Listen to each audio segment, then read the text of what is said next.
जिस तरह से आप अपने आप को मैदान में उतारे हुए हैं तो आश्वस्त हैं टिकट को लेकर? टिकट तो पार्टी ने देना है, वो क्या करेगी, किसको देगी, क्या होगा। उनके मन में एक डर है कि जैसे 2019 में बच्चन सिंघानिया टिकट ले आए थे, क्या 24 में भी वही जुगाड़ काम कर जाएगा? जुगाड़ की कोई बात नहीं, पार्टी जुगाड़ों को मानती नहीं, वो तो सिस्टम को देखती है कि कहाँ किसका क्या है। खाली बात टिकट की नहीं है, मेरी तो जन्मभूमि है, यहीं रहना है। उस समय आपने यही कहा था कि मैंने अंदाजे से कह दिया था कि इतने वोट यहाँ पर आएंगे, इतने से यहाँ का सांसद विजयी होगा। लोगों की नज़रें देखकर मुझे लग गया था कि रमेश कौशिक इतने वोटों से जीते।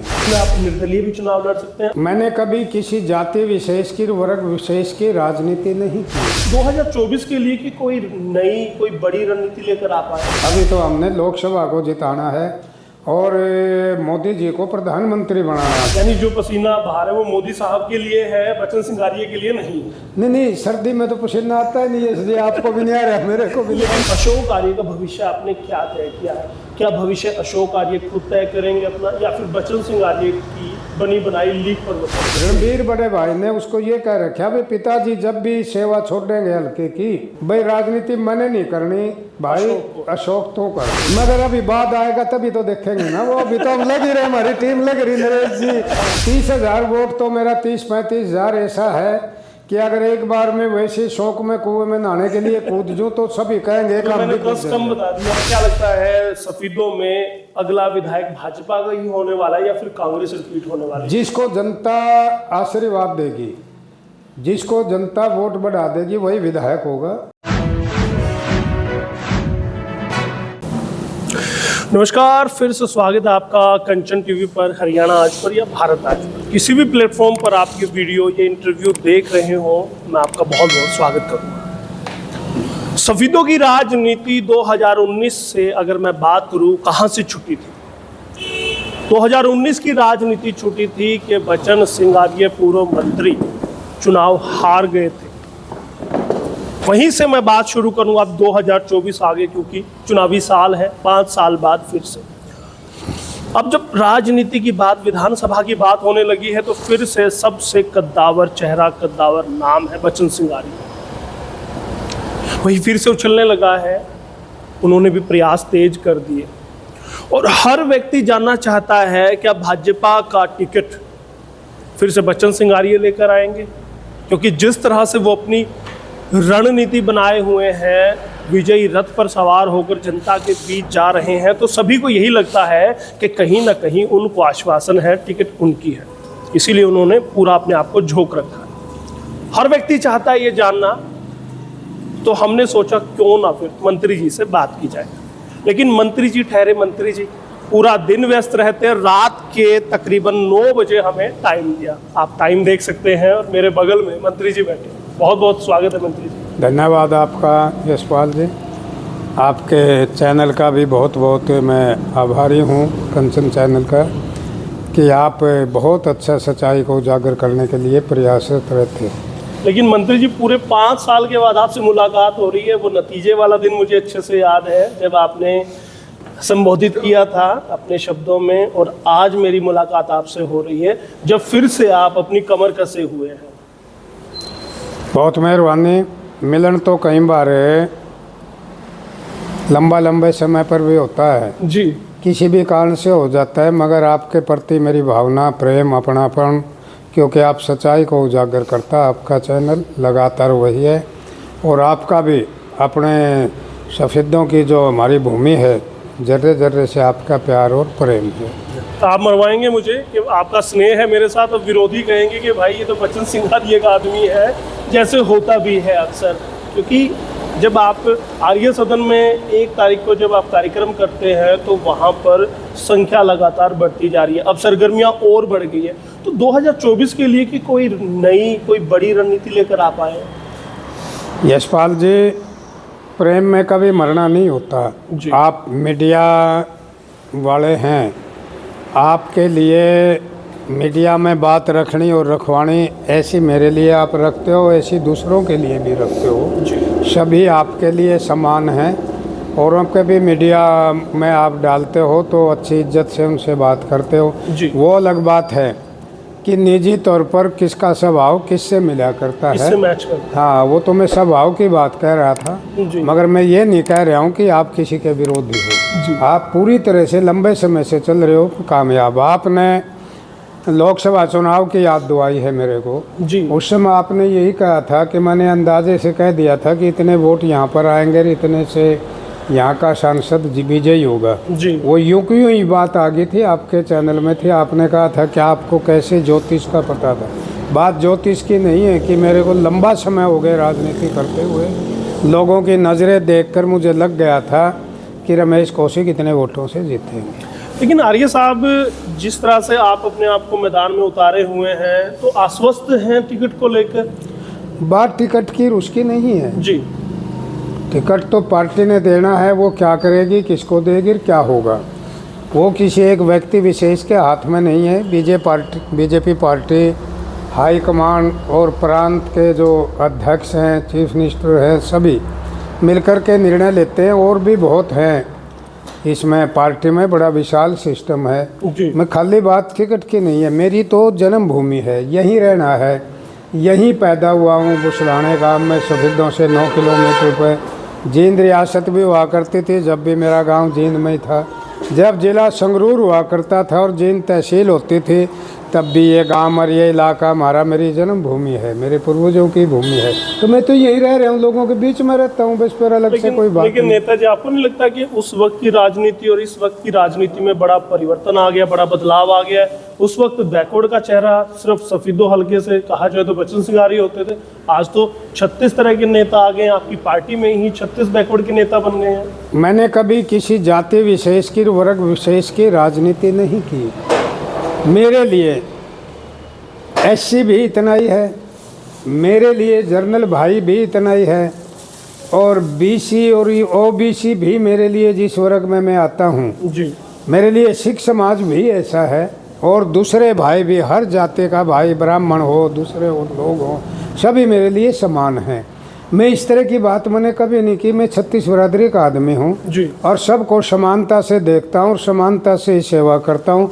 और सभी लोग 36 बिरादरी के और सभी वर्गों के लोग, जर्नल वर्ग, आपका ओबीसी वर्ग, हमारे सिख समाज, एससी समाज, ब्राह्मण वर्ग और सभी किसान वर्ग, सभी मिलकर का मेरा साथ देते हैं। मेरे को आज़ाद भी जिता दिया था सभी ने मिलकर के। जाति विशेष और वर्ग की बात नहीं है, मेरे लिए 36 बिरादरी बराबर है। आपके बहुत सारे साथी हैं, आपकी पार्टी के बहुत सारे नेता हैं, आपके समकक्ष हैं। वो उनके मन में एक डर है कि जैसे 2019 में बच्चन सिंह आर्य टिकट ले आए थे, क्या 24 में भी वही जुगाड़ काम कर जाएगा? अब फिर से वो धरे के धरे रह जाएंगे, उनके प्रयास रह जाएंगे और बच्चन सिंह आर्य फिर टिकट ले आएगा? ये चिंता है उनके मन में। मुझे नहीं पता, कभी मेरे से किसी ने व्यक्त तो नहीं कि हम इकट्ठे रहते हैं। बीजेपी के जितने भाई हैं बड़े प्यार से रहते हैं, आपसे क्यों कहें? उन्होंने कभी तो ऐसा कुछ किया नहीं, ना मुझे लगा, बड़े प्रेम से मिलते हैं। जी। अब भी कल भी हम गर्ल कॉलेज में इधर एक मोदी जी का वो है प्रोग्राम है हमारी पार्टी का, वहाँ इकट्ठे होंगे। उसमें क्यों नहीं है, और मन से दिल से सब इकट्ठे हैं। ऐसा तो उनको नहीं होता है। तो पार्टी ने मेरे को टिकट दे दिया, मैंने चुनाव लड़ लिया, और किसी को दे देते तो वो लड़ लेते, इसमें तो कोई बात ही नहीं, पार्टी ने देना। रही बात जुगाड़ की, मैंने कभी जुगाड़ किया नहीं, ना मैं जुगाड़बाजी करता, ना मैं जुगाड़ वाला आदमी। मैं तो प्रभु भगत हूँ, लोगों का भगत हूँ, इलाके को अपने ये चाहता हूँ कि मेरी जन्मभूमि, मेरा विधानसभा क्षेत्र सफेदों, मेरा व्यापारी, मेरा किसान, मजदूर, शरीफ और गरीब आदमी कैसे उन्नति के शिखर पर जावे, इसी भावना से लेकर के मैं चुनाव लड़ता हूँ। जुगाड़ मैंने किया नहीं। पार्टी टिकट दे देती है, पहले कांग्रेस ने 4 दे दिए थे, अभी अमित शाह जी ने ज्वाइन करा था सोनीपत में जी, और फिर पार्टी ने मुझे टिकट दे दिया। वोट कम ज़्यादा होते रहते हैं, इसमें जुगाड़ की कोई बात नहीं। पार्टी जुगाड़ों को मानती नहीं, वो तो सिस्टम को देखती है कि कहाँ किसका क्या है, उन्होंने दिया था। चलिए एक बार मैं दिखा दूं, बच्चन सिंह आर्य जी के साथी अभी भी उनके साथ बैठे हैं। एक बार कैमरामैन को कहूँगा वो चेहरे दिखा दें। और जैसे ही जुगाड़ की बात की तो उनके चेहरे पर भी, सभी के चेहरे पर स्माइल थी, क्यों मंत्री जी बड़ी बेबाकी से अपनी बात रखते हैं। जुगाड़ आपने किया नहीं है, आपने कोई रणनीति अभी तक बनाई नहीं है, अगर पार्टी भाजपा आपको टिकट नहीं देती है, जो रणनीति आप बना रहे हैं, जिस तरह से मेहनत कर रहे हैं, तो क्या पार्टी से इतर भी आप निर्दलीय भी चुनाव लड़ सकते हैं अगर टिकट नहीं? अभी तो कोई विधानसभा का यश जी कोई जिक्र भी नहीं है। अभी तो हमने लोकसभा को जिताना है और मोदी जी को प्रधानमंत्री बनाना। वर्तमान भूत बीत गया, वर्तमान आगे आएगा, उस समय देखेंगे। वर्तमान अब है, भविष्य आगे आएगा, उस समय देखेंगे। अभी तो वर्तमान में एक ही हमारा लक्ष्य है कि नरेंद्र मोदी को देश के विकास के लिए, देश को विकसित भारत बनाने के लिए एक ही टारगेट है कि नरेंद्र मोदी को हम कैसे प्रधानमंत्री बनाएं और उनके सांसद को जिताएं। सिर्फ यही बात है। विधानसभा का तो अभी कोई जिक्र ही नहीं, चुनाव बाद में होंगे। यानी जो पसीना बाहर है वो मोदी साहब के लिए है, बच्चन सिंघारिया के लिए नहीं है। नहीं, सर्दी में तो पसीना आता ही नहीं है इसलिए आपको भी नहीं आ रहा, मेरे को भी नहीं। लेकिन मेहनत तो कर रहे हैं आप। मेहनत की नहीं। देखिए, मेहनत आर्य साहब, आप भले ही इस बात से बिल्कुल इनकार करें, लेकिन जिस तरह से आपने अपने आप को झोंक दिया है, जैसे मेहनत कर रहे हैं, तो कहीं ना कहीं सीधा लक्ष्य विधानसभा चुनाव है। बच्चन सिंघारिया अपनी हर क्षेत्र को मजबूत कर लेना चाहते हैं, क्योंकि इस बार गलती नहीं आप करना चाहते, सब यही जानना चाहते हैं। वो यश जी ऐसा कुछ नहीं है जी ना। मैं इसलिए मैं तो शुरू से ही चुनाव जीतूं या ना जीतूं, लगातार लोगों के सुख दुख में, विवाह शादी में, उनकी समस्याओं में, ये आर्य सदन है। यहीं से लगातार या अपने घुसराना काम से या यहाँ से रोज़ और कोई काम मेरे जुम्मे नहीं है। सिर्फ ये लोगों की सेवा और कार्य ही है। अलग से कोई जोकड़े की बात नहीं। मैं तो जब 34-35 साल में था, जब भी मैंने पहला चुनाव लड़ा था, लगातार लोगों के बीच में हूँ। ऐसी कोई मेरी मंशा नहीं। अब इतनी बात तो है, एक लगन तो है कि भाई कैसे हम अपने सांसद को सोनीपत से, जो हमारा लोकसभा क्षेत्र है, उसके लिए हम और ज़्यादा प्रयासरत हैं थोड़े कि हम अपनी सीट को निकालें। और आदरणीय भारत के जो मसीहा हैं, जो कर्णधार हैं, जिन्होंने अभी देखो कैसे झंझट नहीं होने दिया, मस्जिद अलग करवा दी और राम मंदिर जी को कैसे पूरे देश में राम पताका फहरवा दी। और अभी उम्मीद है कि वो कृष्ण जन्मभूमि का भी ऐसा कुछ करेंगे जो आर्य साहब, उसका फायदा हरियाणा में मिलेगा। मनोहर सरकार तीसरी बार रिपीट हो पाएगी। अभी मनोहर सरकार जी की तो अगली बात है। अभी तो वर्तमान में यही है ना। अब ये कि सुबह क्या होगा, अभी तो शाम के खाने की बात है कि शाम को हम भोजन करेंगे, बैठेंगे और बातचीत आपसे हो रही है। वर्तमान की है कि अभी तो सिर्फ लोकसभा के द्वारा ही हम सारी बातें कर रहे हैं कि लोकसभा को हम अच्छे से अच्छे वोटों से जीत पाएँ। अगला हमारा भी कोई जिक्र है ही नहीं। अगली बात लोकसभा के बाद फिर देखेंगे। नायब सैनी आपके अध्यक्ष बने हैं, उनके आने के बाद कैसी आपकी ट्यूनिंग उनके साथ रही है?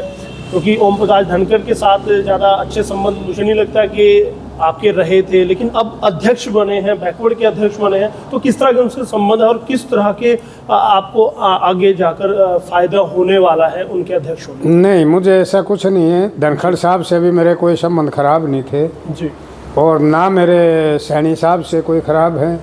उनसे भी संबंध बिल्कुल राम राम नमस्ते बढ़िया थी। वो हमारे प्रधान थे। और ऐसे ही सैनी साहब जो अध्यक्ष बने हैं, जींद में हमने प्रोग्राम किया था, उनसे भी वही ऐसे ही संबंध है। उनसे भी अच्छे संबंध से, उनसे मैं कभी भी किसी विवाद की हमारी कोई बात ही नहीं। जी, कभी विवाद नहीं हुआ। लेकिन जिस तरह से आपका कद था, जिस तरह से आपका प्रोफाइल था, तो कोई बड़ी जिम्मेदारी ना धनखड़ के कार्यकाल में मिली है। नायब सैनी अब आए तो अब भी उम्मीद की जा रही थी कि उनकी नई टीम बनेगी तो वहाँ पे भी बच्चन सिंघारिया को बड़ी जिम्मेदारी मिल सकती है, लेकिन कहीं ना कहीं नज़रअंदाज शायद भाजपा ने किया है। नहीं, ऐसा नहीं है जी। मैं एकदम से भाजपा पार्टी ने प्रदेश कार्यकारिणी का सदस्य बनाया हुआ जी, तो ये छोटी बात नहीं है। मैं खाली ऐसा नहीं कि सफेदों कमेटी का ही सदस्य हूँ। प्रदेश कार्यकारिणी का सदस्य बनाना बहुत बड़ी बात है। और पार्टी ने टिकट दिया, हम सीट नहीं दे पाए सफेदों वाले, तो इसमें पार्टी की तो कोई बात है नहीं। मैं संतुष्ट हूँ पार्टी की तरफ से पूरी तरह से, मुझे कोई दिक्कत ही नहीं। आपके कोई चाहने वाले थे, वो एकदम मुझसे जिक्र कर रहे थे कि शायद बच्चन सिंघारिया जब अगली टीम बनेगी नायब सैनी की, तो उसमें शायद जिलाध्यक्ष भी हो सकते हैं। कभी इस बारे आपने सोचा? नहीं, मैंने कभी जिलाध्यक्ष की बात अगर मेरे को बनाते भी, सच्ची बात यह है कि मैं हाथ जोड़ लेता प्रधान जी के आगे, फिर मुख्यमंत्री जी के भी आगे। उसकी वजह क्या? उसकी वजह यह है कि मेरा अपना एक लक्ष्य है, मैं आर्य समाजी आदमी, एक सिद्धांत की बात कहीं भी हो कि जिला अध्यक्ष का काम बहुत होता है, 10-10 मिनट के बाद भी कोई मैसेज आ जाता है जी। और जिला अध्यक्ष किसी भी ज़िले का हो वही उसको ही बनाना चाहिए योग्य व्यक्ति को।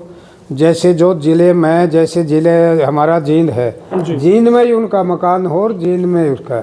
अब वहाँ से मैसेज आ जाए कि 15 मिनट के बाद प्रदेश अध्यक्ष आ रहे हैं, सेंट्रलाइज होना चाहिए, तो वहीं पर नहीं, ज़िले में जींद में ही उनका। अब मैं मोर साहब को बनाया है, मैंने मुबारकबाद दी इनको भी, अच्छा मेहनत कर रहे हो। पहले भी वो मेहनत कर रहे थे, दोबारा उनको रिपीट किया तो मैंने उनको टेलीफोन पर मुबारकबाद दी कि भाई आप पहले भी मेहनत कर रहे थे, आप जींद के अंदर आपका मकान है, आप 24 घंटे लग रहे थे, अच्छा है आपको।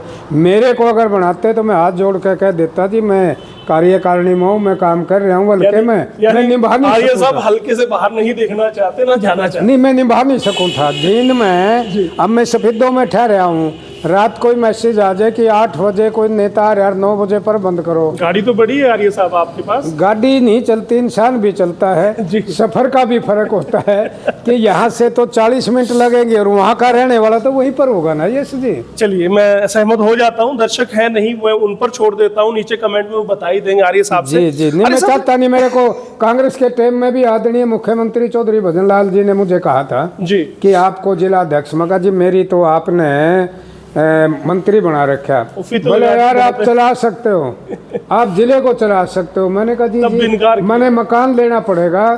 सच्ची बात यह है, दूर से आकर के वो चला नहीं पाता।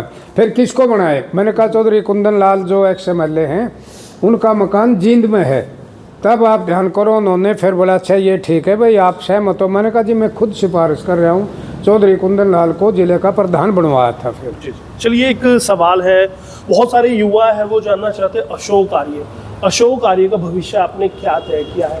क्या भविष्य अशोक आर्य खुद तय करेंगे अपना, या फिर बचन सिंह आर्य की बनी बनाई लीग पर वो चले? किसी का भी भविष्य तय 2 चीज़ों से होता है।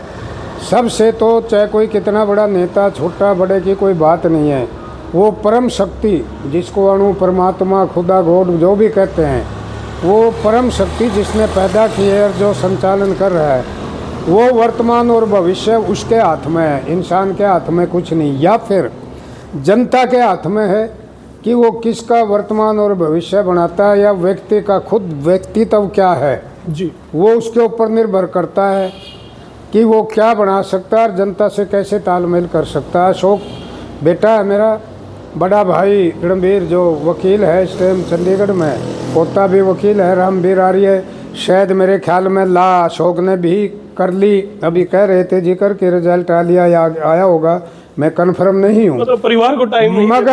मगर ये है कि वो उनके ऊपर है। रणबीर बड़े भाई ने उसको ये कह रखा भाई पिताजी जब भी सेवा छोड़ेंगे हल्के की, यार ये समाजी हैं अपने या जवन करने वाले और एक साधक व्यक्ति हैं, भाई राजनीति मैंने नहीं करनी भाई, अशोक तो कर। राजनीति अशोक के जिम्मे है। हाँ, लगा रखी उन्होंने परिवार ने। यानी बचन सिंह के बाद सारी जो अशोक आर्य को राजनीति की बागडोर आप देंगे। मगर अभी बाद आएगा तभी तो देखेंगे ना, वो अभी तो हम लग ही रहे, हमारी टीम लग रही, नरेश जी, कन्हैया जी, अरे सारे बहु और सारे लोग देखो हैं। अभी बाद की तो बाद की बात होगी, अभी टाइम लगेगा उसमें। हाँ, क्या होगा उनकी बात। चलिए आर्य साहब, क्या लगता है सफेदों में अगला विधायक भाजपा का ही होने वाला है या फिर कांग्रेस रिपीट होने वाली है? जिसको जनता आशीर्वाद देगी, जिसको जनता वोट बढ़ा देगी वही विधायक होगा। मैं कौन अथॉरिटी हूँ कि मैं कह सकूँ?